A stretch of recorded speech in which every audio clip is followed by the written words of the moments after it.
Welcome to part 3 of my guide to video game history. In the previous episode we saw home personal computers being born and the first home console to be successfully released, the Atari VCS. The year is now 1978 and Atari VCS is steadily selling with such classics as the Indy 500, an overhead racer, Tank Plus and Video Olympics. They had also released Concentration, Maze, and the excellent Adventure, which was inspired by the colossal Cave Adventure, or Adventure for short, which was the world's first text adventure. This was the world's first graphical arcade adventure, in the same mould that Zelda would so successfully follow years later.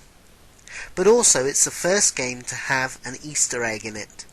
That is to say, a hidden part of the game for players to find out.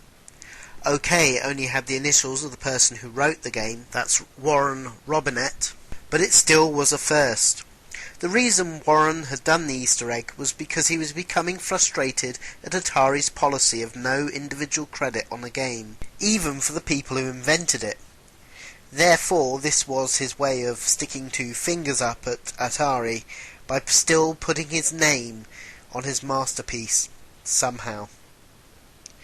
In 1978, this was also the year that brought the world its first massively multiplayer RPG. It was called MUD, standing for Multi-User Dungeon, and was invented by Roy Trubshaw, who was a student at Essex University in the UK. He wrote it for the DEC PDP-10 machine, and he named it in tribute to the dungeon variant of Zork that he loved to play. On this year, Sinclair came onto the scene with its Sinclair MK14. Little more than a programmable calculator, its cheap price point meant that 500,000 machines were sold, setting up Sinclair as a major company. Also, in 78, the Interton VC4000 was released. In the arcades, there was a series of classics doing the rounds. There was Clowns, a fun game involving a seesaw and two clowns trying to burst all the balloons.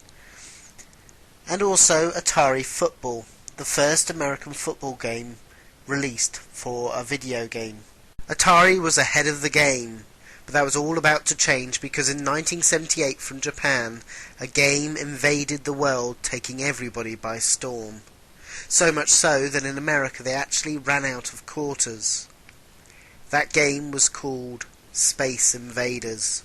Invented by Tomohiro Nishikado, he had already created some mechanical arcade games such as Skyfighter and Borderline for Taito. But he wanted to go into video games.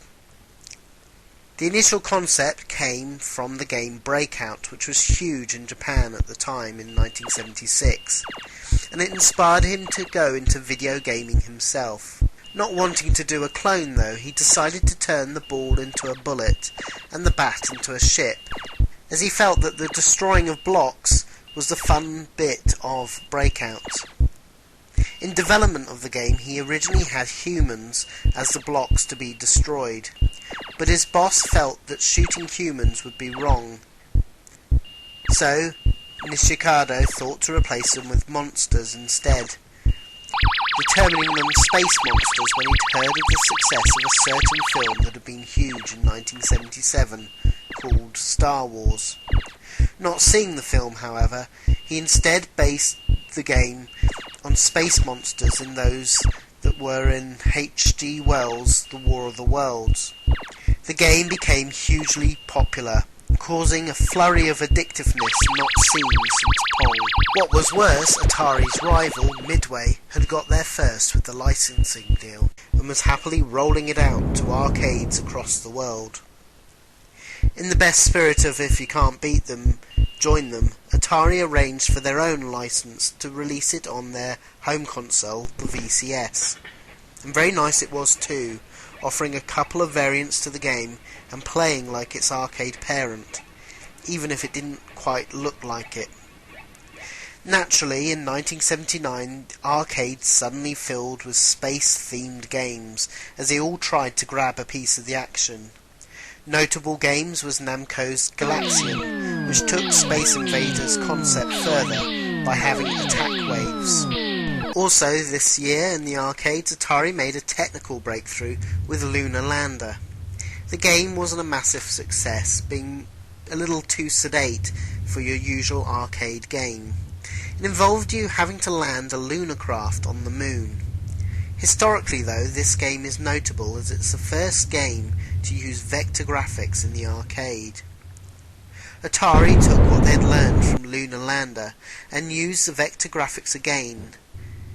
In 1979 they released the huge hit Asteroids, taking elements from computer space but having the craft having to destroy all the asteroids in the playing field. This was great fun to play and made it a huge success with the public. Other games of note released in 1979 was Head On, an overhead dodgems game, Atari Baseball, video's first baseball game, Sheriff, one of the first games released by Nintendo in the arcade. Around this time there was a flurry of activity in the home computer market, with everybody wanting a slice of Apple's pie. First machine, the Tandy TRS-80, was actually released at the end of 1977. A little more successful in Europe in 1978 was the Philips G7000, which was a rebrand of the Magnavox Odyssey 2. But the real contender to Apple came at the end of 1979 by Atari themselves, the Atari 800.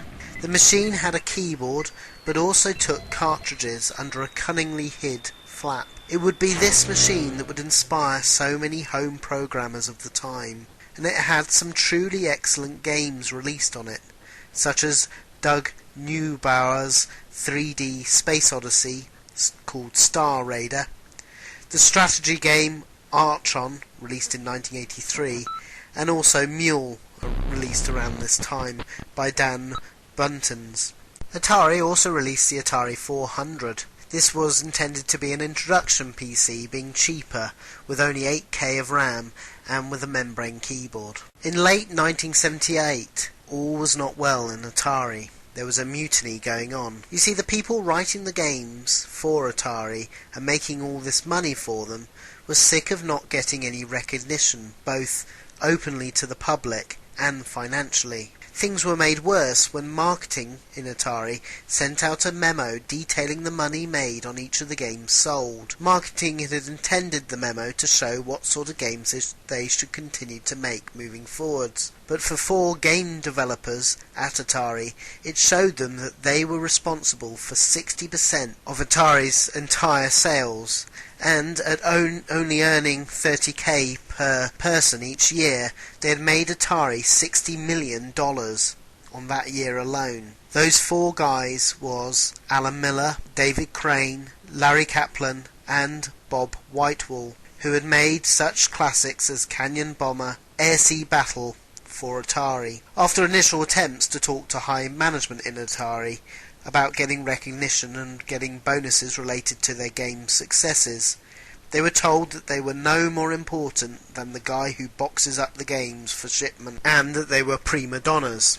In mock retaliation, various Atari game designers started to wear an Atari t-shirt saying, "I am a Atari prima donna."